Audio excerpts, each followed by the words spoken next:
kahit sa mga trailer pala. Parang the feeling is really, hindi ko ma-explain talaga na pinagkita tayo yung trailer, lumabas na, diba? Yun lang, the amount of hard work we put in as a cast, diba? Parang naging family na kami. Muntik na ako umiyak kanina. Ars, ikaw pa So it's just really good.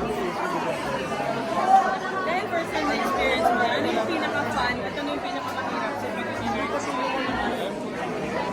Lahat po eh. There's a lot of things, it's not a easy thing talaga. This job is not taken lightly.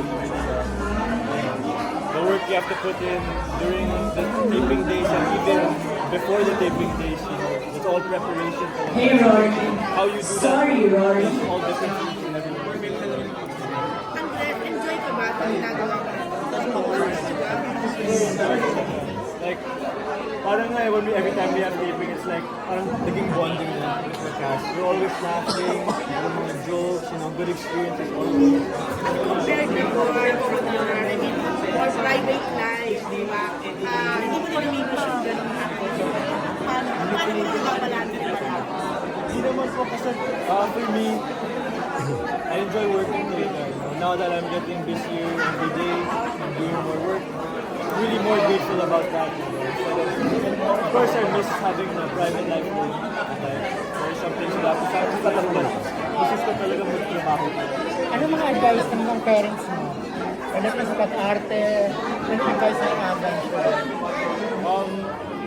Wala naman, usually just be yourself, you know, and sinasabi nila sa akin na, you know, the effort that you put into this will show if you really give it your all.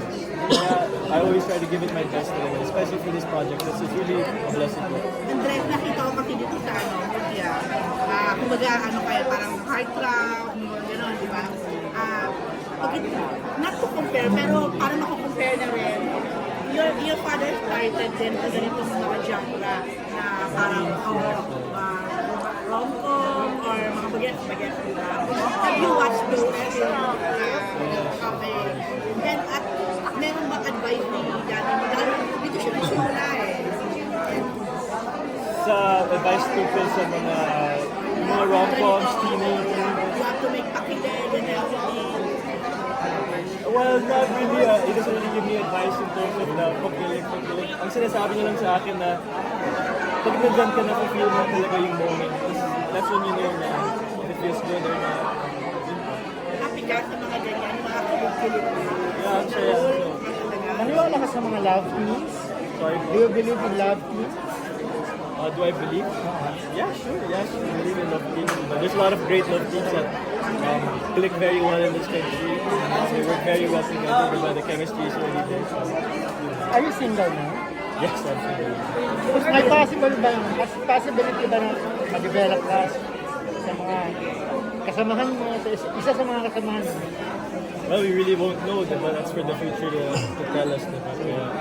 Just experience it lang, it's all a learning experience. And kahit sino yung kasama ko sa kahit anong project, it's really a grateful opportunity. I get to know the person and learn a few things about them and their talents. Saan kayo mag-celebrate ng Christmas? Sorry? Saan kayo mag-celebrate ng Christmas? Plans? Dito lang po, we're gonna celebrate sa Subic. Sila ngayon. That's when we found out na si Anthony naman yung salam. Ano naging reaction mo? I mean, hindi ka pa din ka-familiar sa kanya. Familiar na ba? Honestly, I was very excited the moment I found out that I was gonna get to work with Ashley. I did my research and then upon meeting her, really, I was very, very, very impressed with her. Kasi ang galing niya, she's super talented, you know. She has the grit, the drive, she wants it, ang galing niya talaga. And ang sipag niya rin. Nag-workshop ka? Sila kalok parang merong ang tawag ito, parang naiilang sa'yo, parang ganon.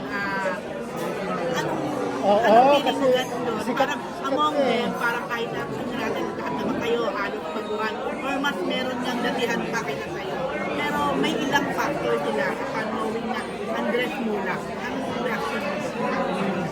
Kasi para sa akin po, I never really thought of it na baka they'll feel this way na ganit. Kasi dahil Andres mo lang ako, may ganun. Really, it's just more of excitement talaga. And get to know the person.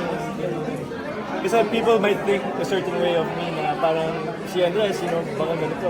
But I love always getting to meet the person. Tapos sabi na like, you're so different from what I thought you would be. Like for me, I get so touched with that. Yeah, kasi I love it. Andrea, ito ko naman namin nakausap. Medyo hindi ka kagaling magtagalog. Oo. Kumusta yung improvement from day one? Workshop ka ba? Nag-meet tayo nung pinakilala ka ng Viva. Well, feeling ko nga, yung Tagalog ko, nag-improve dahil sa experiences ko lang. All the cast, lahat kami nagka-Tagalog. Even at home, si tatay, nanay sila nag-Tagalog sa akin. Tagalog na. Oo, Tagalog Tagalog na talaga. pinaka- Para masanay din ako, diba?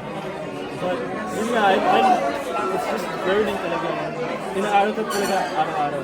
Para, Pero medyo nag-improve ka na kumpara nung una. wala talaga.